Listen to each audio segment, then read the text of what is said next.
This was the first time that all the devotees from all over India came together. Prabhupada had arrived in Calcutta and other devotees had arrived in Bombay. And for a whole year, people were doing preaching at different places. Some devotees were preaching in Delhi, some devotees had gone down south. But at this time, Prabhupada was going to reorganize all the preaching in India. So devotees came from all over different parts of India to be with Prabhupada at this specific time. So in the morning, Srila Prabhupada would go out and take his walk. And he wanted to have the kirtan party, you know, going on with him when he took his morning walk. And as we walked through the different camps, sadhus would come out and pay their respects to Srila Prabhupada.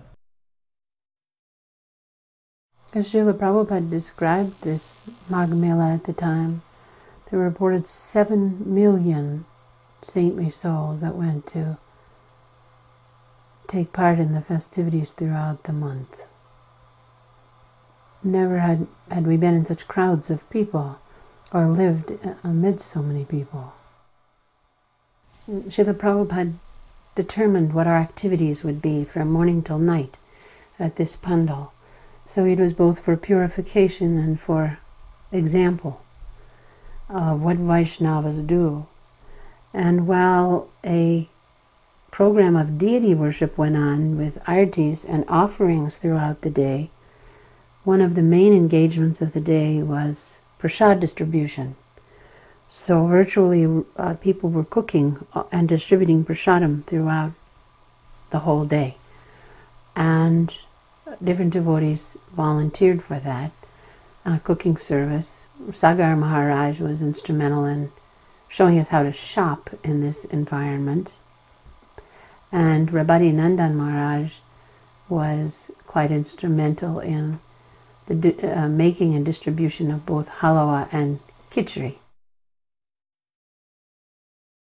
I didn't get to go on a single one of those morning kirtans. I had to cook for 45 people breakfast on the fires. Then I had to cook lunch on those fires.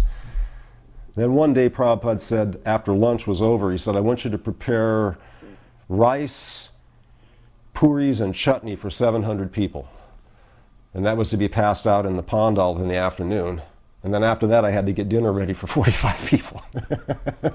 I had 2 little wood fire pits, and all we had was sticks. I mean, just sticks, not even chunks of wood that you could make a bed of coals out of, just sticks. So all you had was flame and soot, The pots were covered with soot. I was covered with soot. Somehow I was putting out every bit I had to do that service at that time. It was the hardest thing I ever did materially. I mean, I was just following the crowd, most of us were, and then we arrive in this place by foot, and it's just, like all the bizarre things you'd ever thought about or heard about India were right there in front of your face and going on. The naked Nagar Babas, men riding on elephants, the snake charming Babas. It's just all happening there. And every day Prabhupada would, as you can see, would take us out on Nagar Sankirtan. There's my daughter, Haribol.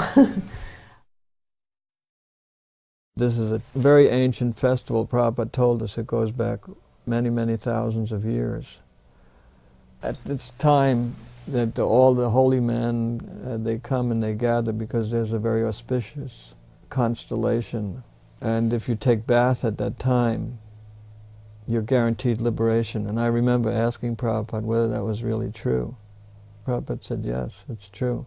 He said, but we didn't come here to be for that, because we're already liberated. We came here to preach Krishna consciousness. But I did go for, because I wanted the guarantee.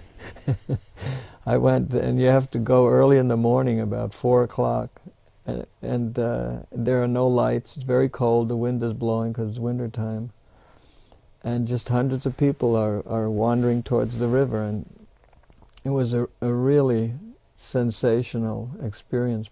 So here you can see Srila Prabhupada is shaving. There was no hot water available. Of course, perhaps someone heated a little water up for Prabhupada. But the amazing thing was that Prabhupada, at such an advanced age, came to this place with so many devotees to live in a tent. Everyone was living in a tent, and it was wintertime, it's cold. Of course, during the day it warmed up a bit because of the sun. But it's also said that at a certain day in the course of this festival it rains. And sure enough, when that day came, it rained. And so it was really miserable after that because everything was damp and very difficult to keep warm. So here we see Srila Prabhupada and the devotees getting ready to make a visit to the local Gaudiya Mutt. And